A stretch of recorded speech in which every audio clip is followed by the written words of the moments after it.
Bueno, y estamos con Luis Pérez Guadalupe, ex ministro del Interior, para hablar de esta difícil situación para la Policía Nacional, porque realmente ¿cómo queda la policía después de todo esto? Manoseada, IDN reporta que hay gente que ha pagado, bueno, hay gente que también no ha pagado y no ha conseguido un ascenso, están todos molestos, los que pagaron, los que no pagaron, porque a los que ascendieron, bien o mal, en esta promoción se va a entender que algunos pagaron, quedan todos manchados, todos los que han pedido cambio de colocación, la verdad, 1.600 y nadie vio nada. ¿Cómo queda, si es que queda algo, de la moral en la institución policial? Buenos días, Rosa María, Abel, gracias por la invitación. Totalmente de acuerdo y comparto la indignación que tú nos revelas y tu pregunta también es cómo queda la institución. Pero lamentablemente esto es ya la estocada final de una faena que ya viene dándose, al menos en esta faena de hace un año, cuando se destituyen a 20 generales para poner, en palabra del general Bueno, al golpista general Cervantes, ¿no es cierto? Entonces ahí uno se baja 20 buenos generales, no todos, pero la mayoría muy buenos generales, lo cual desinstitucionalizó la policía. Y creo que esto se venía hace 6 años, se había institucionalizado, como sabrás, ya lo has comentado, no se podía nombrar fuera de los 3 primeros, y bueno, lamentablemente el exministro Rubén Vargas asesoró pésimamente al presidente Sagasti, por eso que tuvo que salir, no duró ni 3 semanas el efímero ministro. Entonces yo creo que hay que tomar en cuenta eso, que no llevamos ni siquiera 1 año y 3 meses de este descalabro.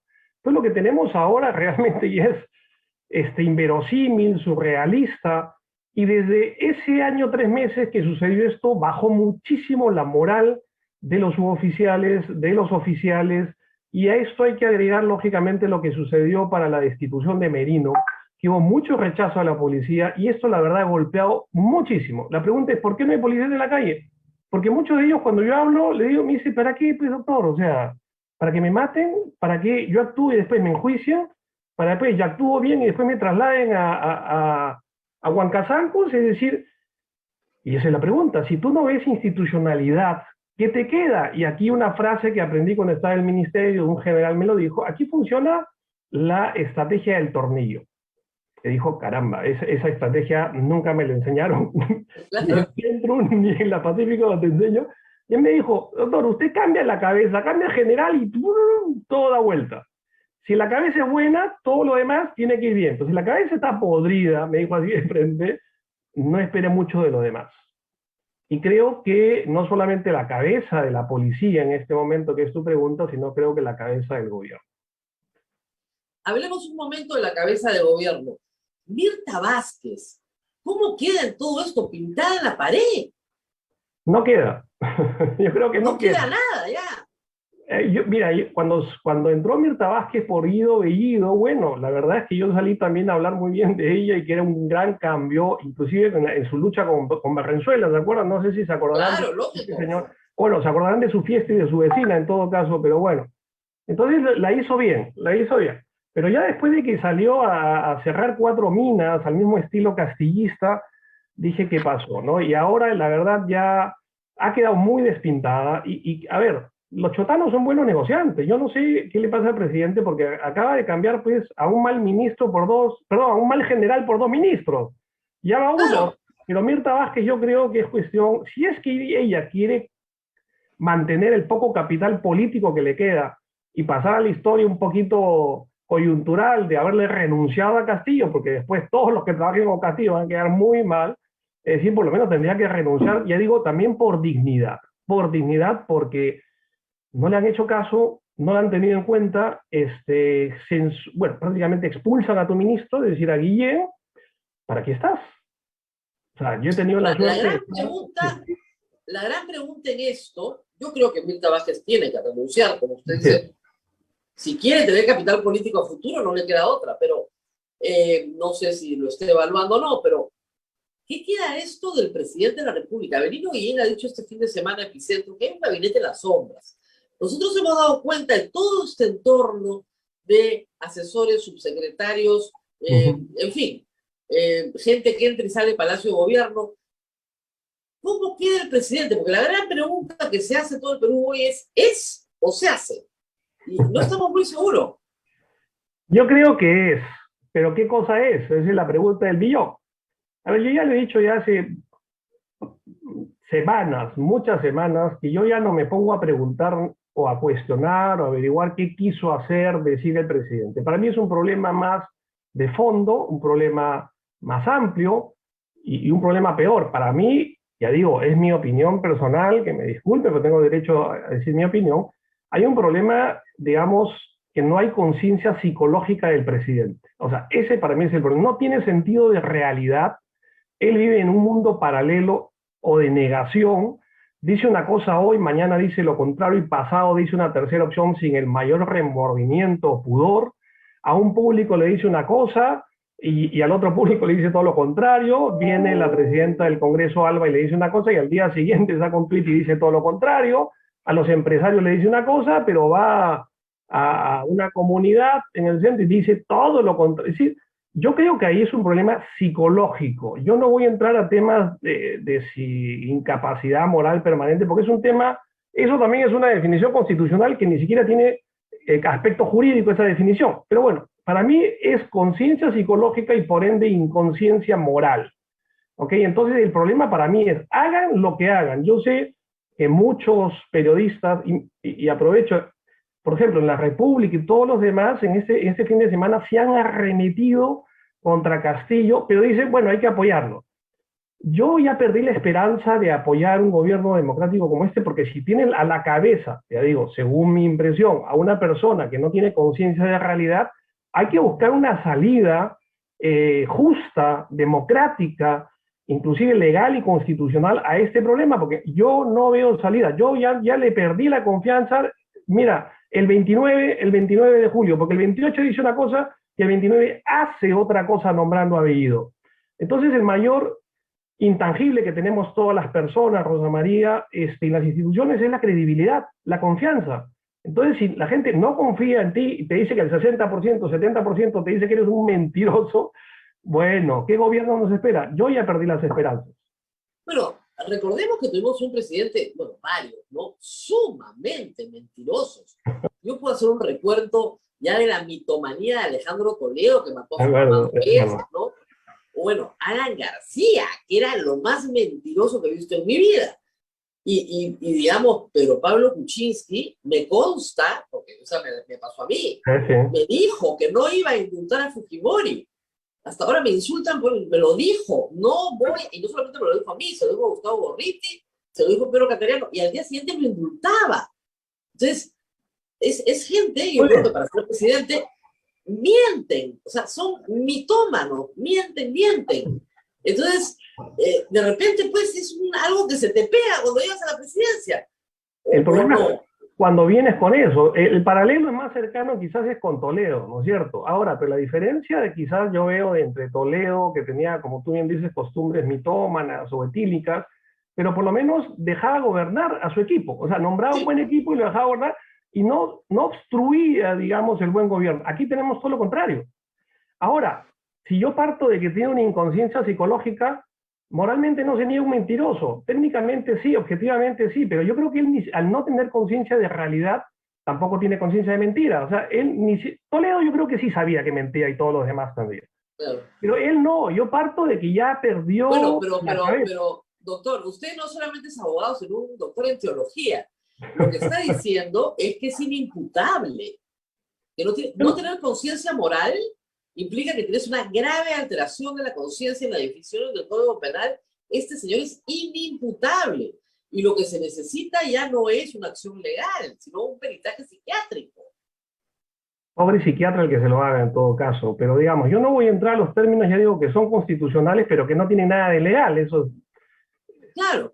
Capacidad moral permanente, ¿qué es eso? Comenzando que el término moral, que no tiene la misma acepción que se tiene ahora, era más bien... Una vez le preguntamos a Monseñor Strockman, nos dijo eso, que la incapacidad moral permanente era la ausencia de conciencia moral. O sea, no tienes y no vas a tener nunca más conciencia moral. Y esto es algo muy difícil de definir. Es un psicópata, un sociópata, ¿no? No tiene conciencia moral. Entonces, claro, tú tendrías que someter al presidente de la República a un peritaje psiquiátrico para ver si tiene conciencia moral, si distingue el bien del mal. Aparentemente lo que estamos conversando es que ya no distingue el bien del mal. Yo creo que no distingue entre realidad y no realidad, o la realidad que él tiene en su cabeza. Yo no voy a entrar al término moral, que inicialmente era una, digamos, cuando se hablaba de unión física o unión moral, ¿a qué se refiere la unión de voluntades? Es decir, Exacto. tener la capacidad de decir, esa es la unión moral en verdad, no la connotación ética que a veces se quiere dar. Entonces, si Claro. partimos de ahí, que es mi opinión, ya digo, pero haciendo un análisis, no estoy hablando de Pedro Castillo, estoy hablando de la figura del presidente que representa a la nación. Yo creo que las dos entrevistas que hemos tenido la semana pasada de Hildebrandt y de Fernando del Rincón no han desnudado al presidente, simplemente han mostrado su desnudez. Es decir, ya sabíamos que había una desnudez ideológica, política, de pensamiento, de conocimiento de Estado, de gestión. Hasta Puca Bellido le dice, tú eres un sindicalista básico, ni siquiera eres de izquierda. ¡Wow! O sea, vamos a estar como Frank, que no sé, me duele el hígado, el ojo, ¿me entiendes? Porque, digamos, un golpe de eso, de tu amigo, de tu colega, Claro. del primer ministro, bueno, creo que lo define totalmente. Ya digo, desnudez total del presidente, y ese presidente. Entonces creo que tenemos que buscar, y digamos, es mi opinión, la salida, porque leía a Augusto Álvarez Rodríguez el sábado, y dice que no tiene ni la más mínima capacidad para gobernar. Dice que es una parodia mediocre de presidente. Mira, peor yo creo que imposible decir, pero no a la vacancia. Bueno, entonces la pregunta es, ¿qué nos queda? O sea, estamos obligados, la ley nos obliga, la ley está para meternos más candados y grilletes, o la ley está para ayudar a un Estado, a los ciudadanos, a lograr justicia y democracia. Yo no sé si la vacancia sea la única manera o no, qué alternativa legal buscar, porque si ya es evidente para el 70% de los peruanos, y pasan las semanas y llegaremos a 80, 90, de que este señor no da la talla para gobernar, y adhiero, en mi opinión, tiene un problema psicológico. Vamos a estar 4 años y medio más desgastando al país con todo lo que eso implica de muertes, de enfermedades, de atraso. Yo creo que hay que pensar en lamentablemente, nos guste o no, esas son las reglas. Yo ahí discrepo, Rosa María, Son discúlpame. las reglas del juego. Se les No. dijo y se les advirtió a todo el electorado desde la primera vuelta. Tengan cuidado con quién meten a segunda vuelta, porque van a tener que escoger. De acuerdo, y yo lo han estoy escogido por 5 años. En que no había mucha alternativa en la segunda vuelta. Pero te voy a poner un ejemplo, digamos, del tema que yo interpreto, porque no soy abogado, Rosa María, mi doctorado es en ciencias políticas y sociología, y aparte estudié criminología. Entonces, como criminólogo, fue la observación que hice cuando murió Abimael y le iban a dar el cuerpo a su esposa. Entonces, miren, o sea, siguiendo la legalidad, la fiscal de la Nación sacó un comunicado, Zoraida Ábalos. Tal como dice el artículo tanto de la ley no sé qué, se le tiene que entregar el cuerpo a los familiares de los internos fallecidos. O sea, ya le iban a dar el cuerpo. ¿Por qué? Porque la ley lo dice. Mira, yo salí con todo y en todos los canales, no a plantear un argumento legal, sino un argumento criminológico, victimológico, que el derecho de las víctimas está por encima del derecho de los familiares de los victimarios. Entonces, si bien tiene un derecho consagrado en la ley, las familiares de las víctimas, y más aún no solamente era familiar, era cómplice, la camarada Miriam, cómplice del genocidio, perdón, tienen derecho sí, pero miles o cientos de miles de familiares, ¿ok?, de víctimas tienen mucho más derecho, y si haces una ponderación de derechos que se hace a nivel jurídico, lógicamente siempre va a primar el derecho de las víctimas.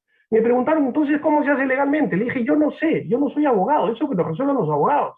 Y para eso tienen que estar los abogados, y lo resolvieron. No sé si me das cuenta. Yo digo, ¿cuál es la justicia? ¿Cuál es el sentido de democracia? ¿A dónde va? ¿Cuál es el sentir? ¿Para qué está la ley? Sino para recoger el sentir de la ciudadanía y ayudarnos a funcionar como sociedad. No para atarnos, no para encorsetarnos. Y tú eres testigo que en el año 2000 salió una alternativa con la firma de Fujimori por fax. Sí, pero él tuvo... Una salida. Una salida legal. Ya, claro, pero una salida legal porque no hay impedimento moral permanente. Él era el presidente y él construyó la salida. Porque él es el que convoca elecciones. Y dice que él no va a participar. O sea, eso tendría que hacerlo Castillo. Es decir, señores, esto no va más. Es evidente que yo no funciono como presidente. renuncio, Dina Boluarte renuncia y yo convoco elecciones generales antes de ir. Sí, Sería la salida perfecta, pero no lo va a hacer porque vive en otra realidad, pues. Así es, vive una realidad paralela, idónea, idílica, pastoril, no sé, ¿me entiendes? Y a ver, y yo digo claramente, mi papá era de Chota, ¿ok? Yo sé, conozco la zona, conozco la cultura, la mentalidad, mi padre era una persona extraordinaria, y tenía tres características. Primero, tenía palabra. Segundo, tenía pantalones, ¿ok? Y tercero, era un buen negociador, ¿ok? Este señor no tiene ninguna de las tres. Entonces yo creo y defiendo y rescato al buen chotano. Me dejo entender que trabajador, pujante, de palabra, no necesita, me decía a mí, cuando decía papá, ¿y vas a firmar? No, mi palabra vale más que cualquier firma. Y ese era un chotano, ¿me entiendes? Machetero, chotano, ¿me entiendes? De armas tomar. Yo de palabra. Necio. No, también son conocidos por necios, ¿ah? Terco como ellos solos. Terco, trabajador y tenaz. Lo son, me consta, ya digo, pero este señor no tiene ninguna de las virtudes de un chotano, a eso voy porque quiero la memoria. Bueno, pero una terquedad desviada, ya digo, si psicológicamente no tiene sentido de realidad, una cosa es la conciencia cierta, pero también puede haber una conciencia cierta, de la seguridad de lo que tú estás pensando, pero una conciencia cierta, pero errónea, o sea, totalmente equivocada, como el caso de los genderistas, y este es el caso. Ahora, viene una situación bien complicada. Tiene que resolver quién va a ser el ministro del Interior en medio de una emergencia, con una situación realmente dramática. Por si acaso me están contando que ya, no voy a dar los puntos para revelar nada, pero en las carreteras te asalta la policía. O sea, batida en toda la Panamericana, a ver, por cualquier cosita, no sé, le falta el permiso de las lunas, pero acá no tengo, yo no lo veo claro. ¿No? ¿Cómo podría colaborar? ¿Ya?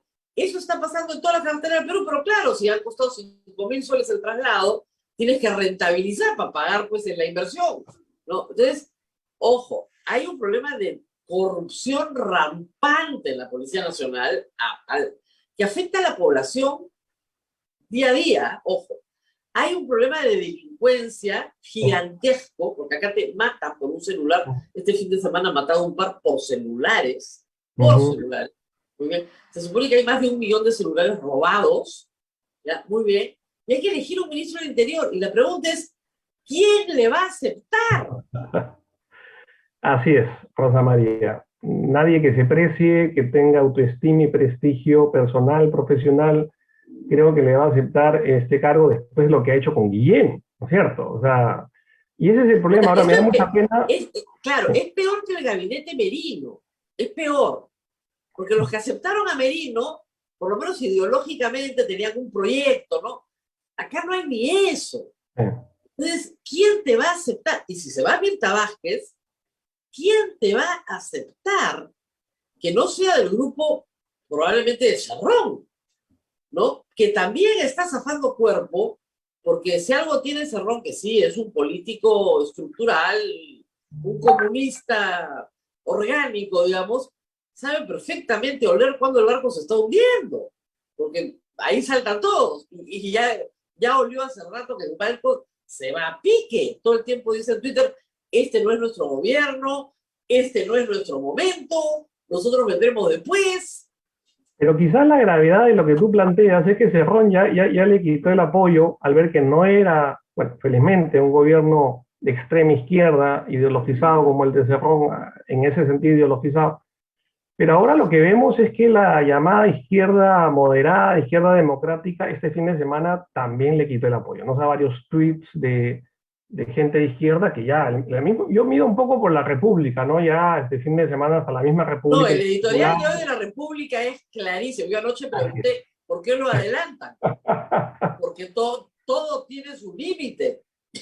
Perfecto. No, y eso muestra también una prensa más democrática y consciente. No es que apoyas porque apoyas hasta el final y si todo está mal no importa, como los abogados, niégalo todo. No, me parece muy bien y habla muy bien en todo caso de la República, no giro de pensamiento, pero si la realidad cambia, tú también... No, ellos dicen que sí, es un punto de quiebre, es algo así como... Ok, mejor, Ya mejor. En esto, punto de quiebre se llama, o sea...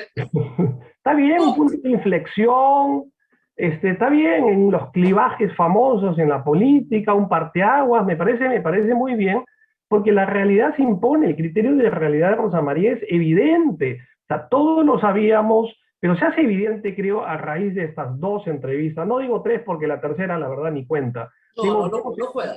no juega, dos entrevistas, ya digo, que no lo desnudan, sino que más bien revelan la gran desnudez, si a alguien le quedaba alguna duda, ahora ya no hay duda ninguna, ¿no es cierto? Porque habla y mira todo lo que sale. Imagínate, ahora entendemos por qué no quería dar entrevistas, que eso es absurdo, impensable, antidemocrático, dar entrevistas 6 meses, un presidente de la República que se supone que tiene que liderar un gobierno, el no darlo es falta de respeto, no solo a la prensa, a los medios, sino a todos los peruanos que se supone que Claro, representan. ahora, mientras todo esto sucede, estamos enfrentando a un grupo de personas que lo rodean, digamos, creo que lo de Bruno Pacheco es emblemático para ver el perfil, ¿no? La clase de gente que está alrededor, Sí. que no es que roben millones, ¿no? Sino que se van con el ascencito de fulano, con la pesetería, Yo decía, tengan cuidado con los picaportes de Palacio, porque los van a rematar en la cachina, o sea, se roban los ceniceros, ¿no?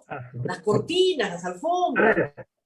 Pero claro, más, a ver, mejor suenan los cócteles, ¿no es cierto? Más fino, ¿no? O sea, pero es lo mismo, ¿ah? Es lo Discúlpame. mismo. Exacto, es lo mismo de levantarse al país en peso, y claro, más bonito sale pues que venga un banquero y te dé 3 millones de dólares, acá, entonces, ya, Claro. pero Ahora, los dos son graves, los dos son graves.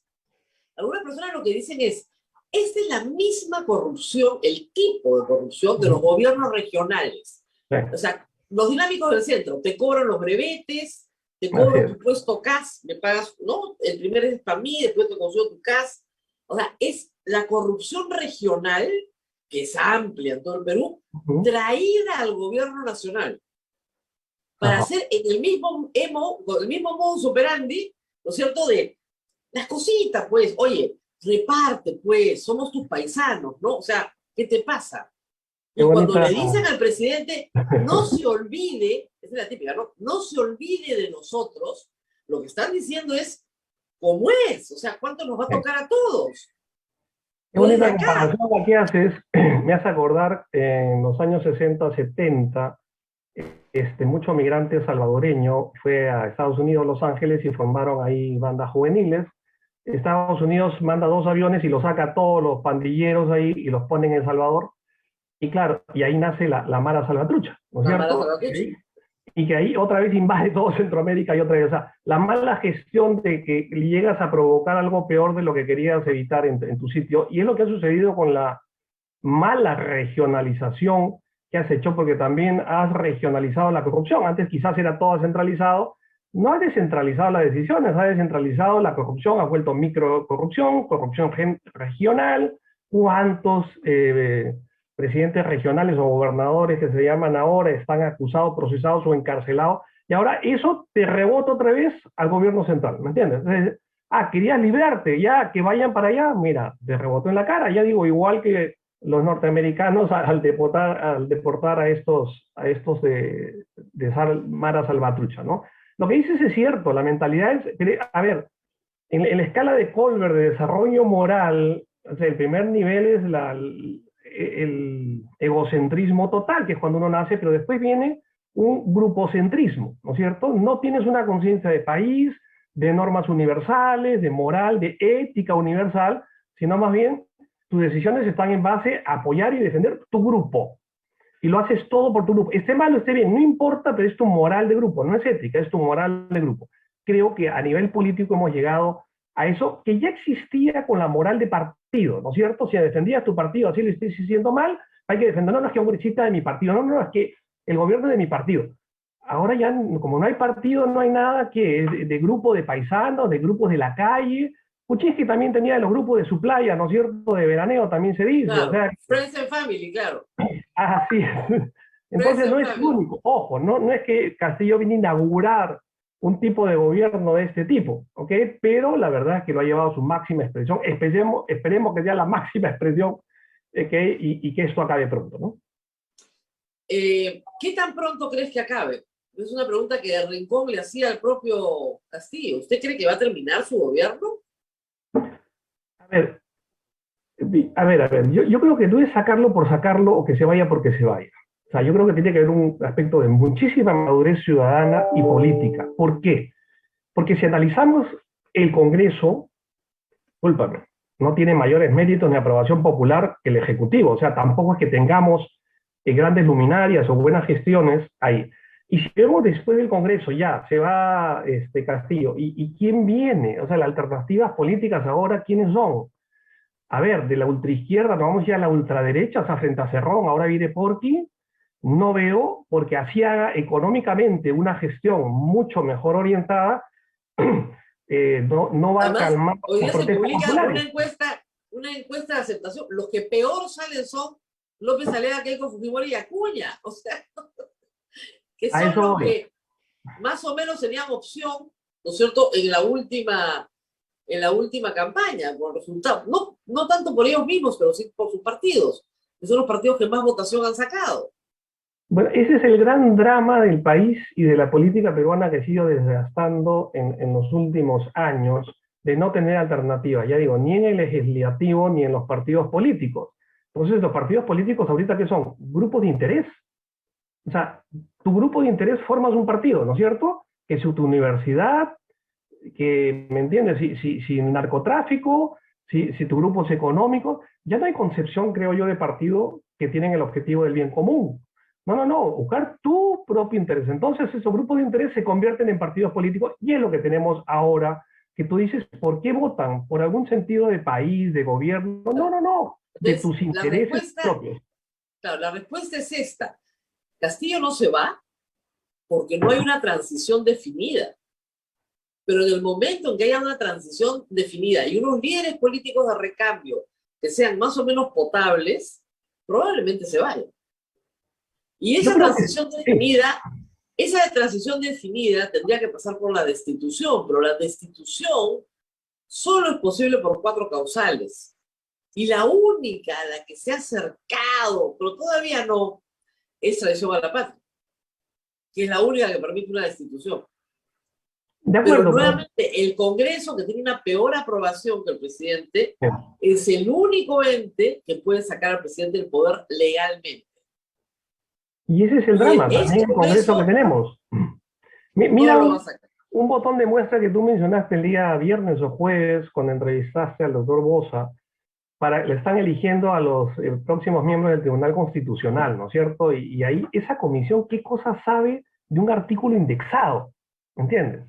O sea, ¿cómo le pone 0 puntos a un abogado como Manolo Monteagudo, que ha sido director de la maestría en Derecho Económico de la Católica, tiene doctorado, maestría en Estados Unidos y en Francia, ha escrito varios libros, 0 puntos en producción académica? Y yo digo, a ver, ¿qué cosa? ¿Quién lo está evaluando? ¿Estos señores habrán Mira, escrito algo en el periódico mural de su colegio? Yo creo que no. Ahora, artículo indexado, perdón, ¿sabes de qué estás hablando? no Eso, tiene idea. y le exiges que sea así, perdón, hace 10 años nadie te exigía. O sea, tú no le puedes exigir a otras personas que escribieron toda su vida, ahora indexado. Ubícate, no le puedes exigir algo cuando eso no existía en su momento, ni por qué tiene que ser necesariamente indexado y dejar, y esa es mi opinión personal, dejarnos otra vez dominar por el imperialismo intelectual de lo que le interesa a estos anglófonos, ¿me entiendes? Para publicarse, y si no, no vale, por favor. Y menos en derecho. Yo creo que ahí, mira, todo, hasta los criterios, no solamente los evaluadores, están mal planteados. No, pero lo increíble es que el doctor Bosa, teniendo pocos artículos indexados, de los más de 50 que tenían publicados, sí tenía artículos indexados, encima sí tenía, o sea, lo peor de sí los tenía. ¿Ya? No. Pero, 0,7 le pusieron, sobre 20, 0,7, jalao. y a Manolo ¿Cómo va a estar Monteagudo, jalao, pues? cero. O sea, no se Cero, reconoce nada de lo que he cero. escrito. Digo, oye, pero a ver, ubicarse también. Yo creo que no hay que ser una panacea porque los artículos indexados te sirven para las evaluadoras. Pero a ver, yo acabo de sacar un artículo en la revista Catholic University Law Review, indexado en la Web of Science y lo que tú quieras. Muy bien. O sea, recién tiene validez lo que yo he trabajado durante 3 años a nivel penitenciario y criminológico cuando recién me lo publica un artículo indexado? No. O sea, jamás pues, hubiese podido publicar Faites y Atorrantes hace 30 años. ¿Me entiendes? claro. Que ahora voy a sacar la segunda reedición con la segunda edición con la Universidad del Pacífico donde trabajo. Entonces, por favor, ubiquémonos un poco. Bueno, ese es el Congreso que tenemos, pues. ¿Entiendes? Lamentablemente la alternativa... Claro, y además hay un grupo de derecha que está circulando una versión que quiere recoger firmas, ¿eh? Para hacer un proyecto de ley para modificar la Constitución, no son más bestias porque no practican, para que las elecciones no sean generales si cae la sucesión presidencial, sino que solo se elija la plancha presidencial para que al Congreso no lo toquen. Entonces, así se van a sentir más seguros, ¿no? Más tranquilos, para poder vacar presidentes inconstitucionalmente. Yo lo escuchaba y decía, esta gente está loca, pero tienen seguidores, ¿ah? Tienen seguidores, hay gente que está convencida de que no, que se vuelven a Dina Boluarte, Pedro Castillo, el mismo Congreso, ¿ah? Ese Congreso, ojo, que tiene menos aprobación que Castillo, ese mismo, ¿ya? Entonces, si vamos a las razones morales de fondo, tampoco se pueden quedar, pues, hay que empezar todo de nuevo. Tú sabes, Rosa María, que tanto en derecho como en moral existe la responsabilidad incausa. Es decir, desde el inicio tú eres responsable por las acciones que se cometan después, tú u otros. Entonces, Castillo tiene una gran responsabilidad moral por quien nombra de ministro y por todas las barbaridades que hace su ministro, su secretario personal y todo. Pero también todos los ciudadanos tenemos la responsabilidad incausa por quienes hemos puesto en el gobierno, quiénes han sido las dos alternativas, pero también quiénes fueron los candidatos. Porque también no era yo elijo al mejor o al que me entusiasma, al que yo me adhiero a su pensamiento. Entonces yo creo que hemos tenido que elegir dentro de lo que había. Ahora nos damos cuenta que cualquier otro candidato hubiera sido mejor que este señor Castillo, que nadie lo tomó en cuenta porque ni siquiera figuraba, y Keiko se alegró, supongo, cuando fue con él, porque dijo, a este le gano, o sea, por favor. Claro, era lo mejor, de taquito. Si a Keiko Fujimori le daban a escoger el que tú quieras, ¿ya? Estaba entre Ciro Gálvez y este, pero Ciro Gálvez era más barabucón, entonces este parecía más tranquilito. Obvio, pero Keiko Fujimori no le gana a nadie. Ese es el problema, lo que la gente no entiende en el Perú. Keiko Fujimori nunca va a ganar una elección presidencial. 3 veces, ya. Sí. Ojalá que se jubile políticamente, porque si no, claro, la cuarta va a venir ¿con quién? Con Cerrón, y va a ganar Cerrón, entonces ahí... Va a ganar Cerrón, sin duda. Lamentablemente los buenos candidatos o con experiencia no eran valorados, no figuraban, digamos, yo te pongo el caso, ya digo, yo soy social cristiano, Alberto Bengolea, por ejemplo, ¿ok? Hubiera hecho un mejor, pero muchísimo y de largo gobierno de gestión democrático que lo que tenemos ahora, ¿no es cierto? Pero claro, sí, no, estaríamos hablando en otros términos. Así es. Las críticas serían de otro tipo. Así es. Y podríamos ser críticos y estar en la oposición, ¿me entiendes? Pero de otro nivel. Estaríamos hablando efectivamente de posiciones ideológicas, económicas, políticas respecto a leyes. No estar hablando de la incapacidad moral o lo que yo entiendo como inconsciencia psicológica del presidente. No estamos hablando de la fiesta de Bruno Pacheco. No, claro. Estaríamos hablando sobre la redistribución, ¿no es cierto?, a través de la tributación como medio de justicia social, pues, qué sé yo, no, pero no estaríamos hablando de la redistribución que está haciendo el presidente dentro del Palacio de Gobierno, pues ese es el problema. Así es. Porque además, a ver, apelando al criminólogo, ¿no? ¿Quién hace fiestas para 50 personas con una banda que cuesta 50.000 soles? Hasta donde yo sé, los narcotraficantes. Así es. A ver, lo que es el crimen organizado. Y ahora, ¿y para qué lo haces? También, que es otro tema, ¿no es cierto? Bueno, hay gente que hace mucha plata muy pronto, ¿no es cierto? Y también quiere alardear. Bueno, se le puede criticar que le guste alardear, pero es su plata, finalmente, ¿me entiendes? Y quizás nunca tuvo, ahora quiere tenerla, a sus hijos. Pero encima Pacheco, sin su plata, o mejor dicho, como tú bien lo has dicho, con la plata de todos los peruanos, ¿qué pretende? O sea, ¿te das cuenta qué bajo hemos caído en todos los sentidos, ¿ok? Para querer, ya llegué al poder, ahora el poder es mío, o sea, esa concepción y alardear y... Bueno, en fin. Además, la otra pregunta es, ¿creían que nadie se iba a enterar? O sea, ¿en serio puedes creer que nadie se va a enterar de lo que estás haciendo? O sea, tienes que estar loco.